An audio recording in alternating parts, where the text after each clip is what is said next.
Hello everyone, how are you all? I hope you all good and welcome to Current Affairs in Flux. Let's begin today's daily current affairs.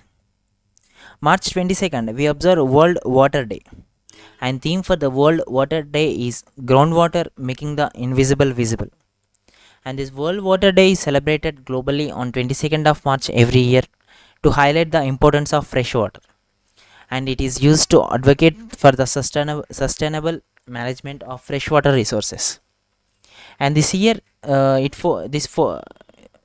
focuses on the groundwater, which is an invisible resource with an impact visible everywhere, where UNGA adapted this resolution by March 2022 of every year since 1993.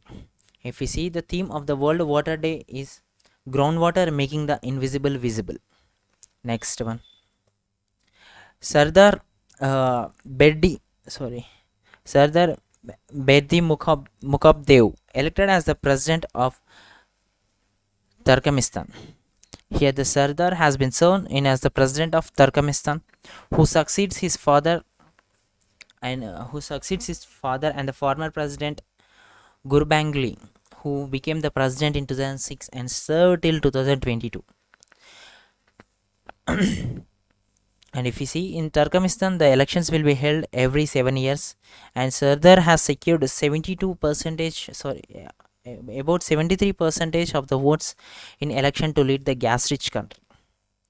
Here, the capital of Turkmenistan is Ashgabat, and the currency is Turkmenistani manat. Next one.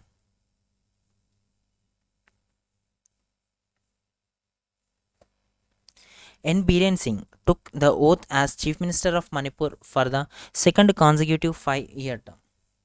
Yet the Biren Singh, who is the senior BJP leader and the ruling BJP party, contested all 60 seats in the Manipur Assembly election in 2022 and won 32 seats. And he started his career as a footballer, then turned to journalism before joining politics. In recently held assembly polls, BJP won an absolute majority by winning 32 seats in the 60-member house.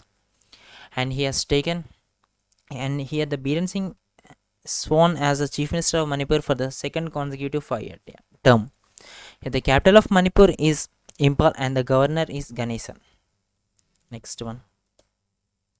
Indian economist Jayati Ghosh named as a member of UN's advisory board.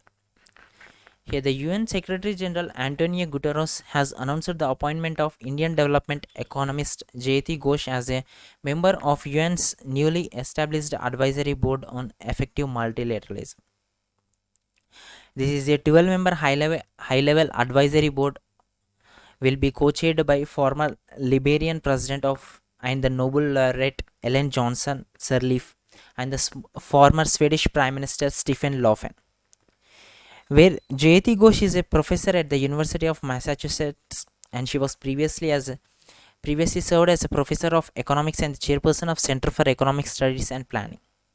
And she is also a member of UN's high-level advisory board on economic and social affairs.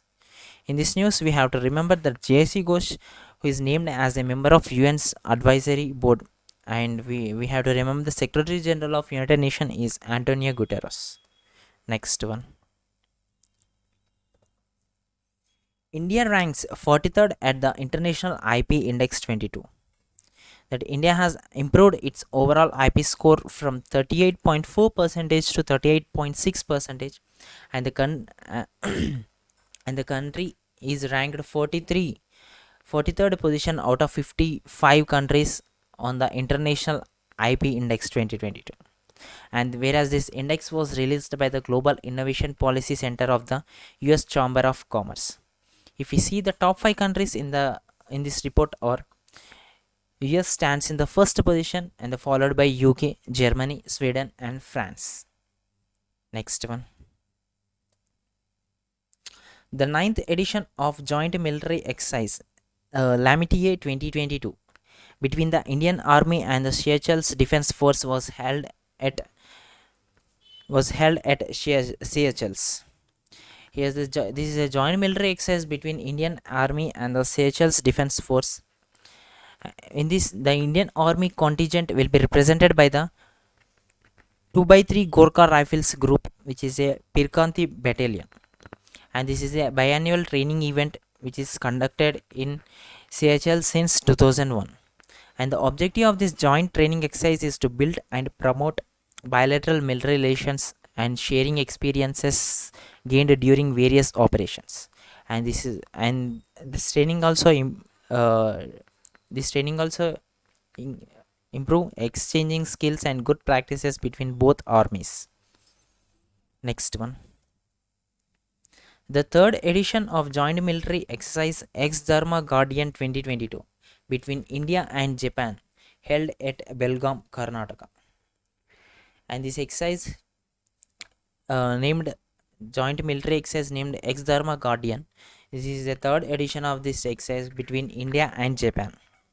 And in this exercise, the 15th Battalion of Maratha Light Infantry Regiment of Indian Army and the 30th Infantry Regiment of Japanese Ground Self Defense Forces are participating in this 12 days long joint exercise. This exercise will focus on operations in jungle and semi-urban terrains, and it aims at enhancing the interoperability and foster mutual understanding between the two armies. Where this exercise is an annual military training event being conducted in India since 2018. Next one. Francis Carey becomes first African to win Pritzker Prize 2022.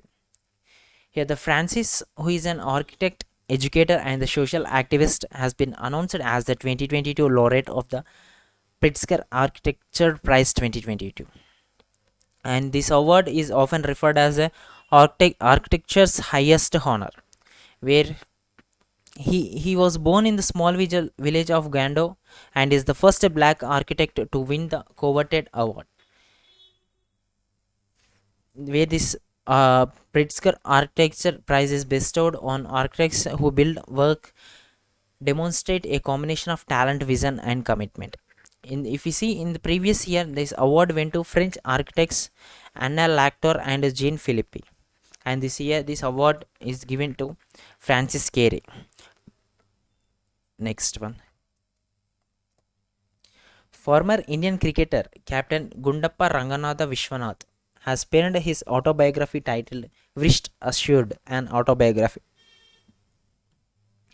And this book traces the cricketing journey of Gundappa Vishwanath, who played Test cricket for India between 1969 and 86, and making 91 appearances and scoring more than 6,000 runs. And this book is released by former Indian cricketers Kapil Dev and Sunil Gavaskar, whereas this book is co-authored by the senior journalist R. Kaushik. Next one. February 27th, we observe a third Indian Protein Day. In India, February 27th is observed as the National Protein Day, and this day is observed to create awareness about the protein deficiency and encourage people to include of this macronutrient in their diet. And this day urges people to include this crucial macronutrient in their diet, and it also helps people to learn more about different sources of plant and animal protein. And this year it marks the third year as to celebrate the National Protein Day, whereas this day was launched first in the year 2020 by the Right to Protein, which is a national level public health awareness initiative to educate people about the importance of adequate protein consumption. And this year the theme of the National Protein Day is food futurism. Next one. February 27th, we also observe World NGO Day, and this day is celebrated every year on 27th of February in several countries across the world. And whereas the non-government, here the NGO means the non-governmental organization which works in the uplifting of society.